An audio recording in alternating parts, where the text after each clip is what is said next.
Hello friends, ನಮಸ್ತೆ ಎಲ್ಲರಿಗೂ. Welcome to ಭಕ್ತಿ ಭಂಡಾರ ಯೂಟ್ಯೂಬ್ ಚಾನಲ್. ಫ್ರೆಂಡ್ಸ್, ಇವತ್ತಿನ ವಿಡಿಯೋದಲ್ಲಿ ಆಮೆಯ ಮೂರ್ತಿಯನ್ನು ಮನೆಯಲ್ಲಿ ಇಟ್ಟು ಪೂಜೆ ಮಾಡೋದ್ರಿಂದ ಯಾವ ಲಾಭಗಳನ್ನು ಪಡೆದುಕೊಳ್ಳಬಹುದು, ಹಾಗೆ ಯಾವ ತರಹದ ಆಮೆಯನ್ನು ಮನೆಯಲ್ಲಿ ಇಟ್ಕೊಂಡು ಪೂಜೆಯನ್ನು ಮಾಡಬೇಕು, ಹಾಗೆ ಯಾವ ದಿಕ್ಕಿನಲ್ಲಿ ಇಟ್ಟು ಪೂಜೆಯನ್ನು ಮಾಡಬೇಕು ಅಂತ ತಿಳ್ಕೊಳ್ಳೋಣ.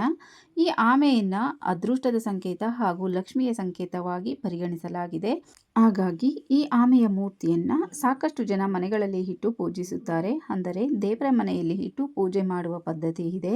ಈ ಆಮೆಯನ್ನು ಮನೆಯಲ್ಲಿ ಇಟ್ಟು ಪೂಜೆ ಮಾಡುವುದರ ಬಹುಮುಖ್ಯ ಉದ್ದೇಶವೇನೆಂದರೆ ಆಯುಷು ವೃದ್ಧಿಗೋಸ್ಕರ, ಧನಪ್ರಾಪ್ತಿಗೋಸ್ಕರ, ಹಾಗೆ ವಾಸ್ತುದೋಷ ನಿವಾರಣೆಗೋಸ್ಕರ ಈ ಆಮೆಯನ್ನು ಮನೆಯಲ್ಲಿ ಇಟ್ಟು ಪೂಜೆಯನ್ನು ಮಾಡ್ತಾರೆ. ಆಯುಷು ವೃದ್ಧಿಗೋಸ್ಕರ ಆಮೆಯನ್ನು ಯಾಕೆ ಪೂಜೆಯನ್ನು ಮಾಡ್ತಾರೆ ಅಂತಂದರೆ, ಆಮೆ ದೀರ್ಘಕಾಲ ಬದುಕಿ ಜೀವಿಸುವ ಪ್ರಾಣಿ. ಹಾಗಾಗಿ ಆಮೆಯಷ್ಟೇ ದೀರ್ಘ ಆಯುಷು ನಮಗೆ ಸಿಗಲಿ ಅನ್ನೋ ಕಾರಣಕ್ಕೆ ಆಮೆಯನ್ನು ಮನೆಯಲ್ಲಿ ಇಟ್ಟು ಪೂಜೆ ಮಾಡ್ತಾರೆ.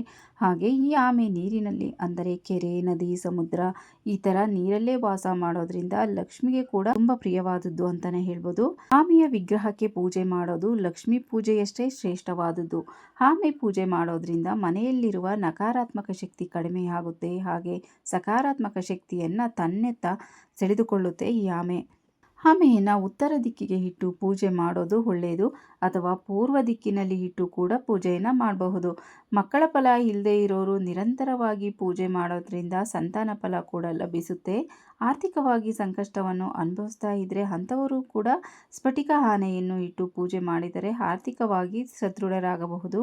ಆಮೆಯ ಮೂರ್ತಿಯನ್ನು ಪೂಜೆ ಮಾಡೋದ್ರಿಂದ ಮನೆಯಲ್ಲಿ ಯಾರಾದರೂ ಅನಾರೋಗ್ಯದಿಂದ ಬಳಲುತ್ತಿದ್ದರೆ ಆರೋಗ್ಯ ಸಮಸ್ಯೆಯಿಂದ ಕೂಡ ಹೊರಬರಬಹುದು.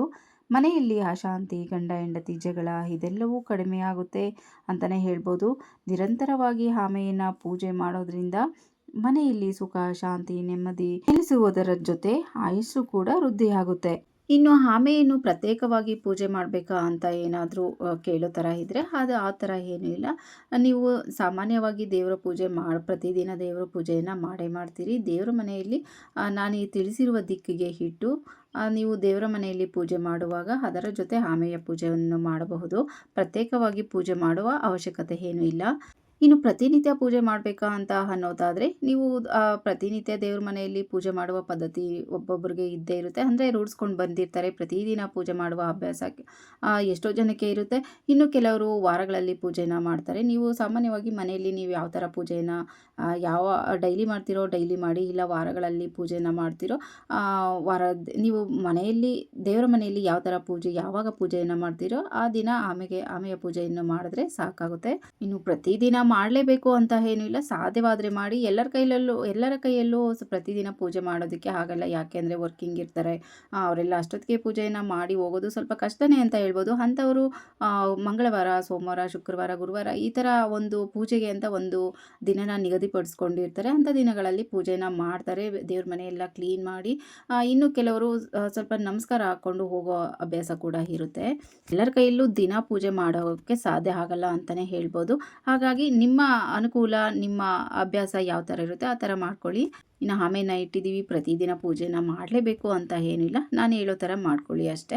ಫ್ರೆಂಡ್ಸ್, ಈ ಮಾಹಿತಿ ನಿಮಗೆಲ್ಲ ಇಷ್ಟ ಆಗಿದೆ ಅಂತ ಅನ್ಕೊತೀನಿ. ಹಾಗೆ ಈ ಮಾಹಿತಿ ಯೂಸ್ಫುಲ್ ಅನಿಸಿದ್ರೆ ಪ್ಲೀಸ್ ಒಂದು ಲೈಕ್ ಮಾಡಿ, ಹಾಗೆ ನಿಮ್ಮ ಫ್ಯಾಮಿಲಿ ಫ್ರೆಂಡ್ಸ್ಗೂ ಶೇರ್ ಮಾಡಿ, ಹಾಗೆ ಸಬ್ಸ್ಕ್ರೈಬ್ ಮಾಡ್ಕೊಂಡು ಸಪೋರ್ಟ್ ಮಾಡಿ ಮತ್ತಷ್ಟು ವಿಡಿಯೋಗಳಿಗಾಗಿ. Thank you for watching.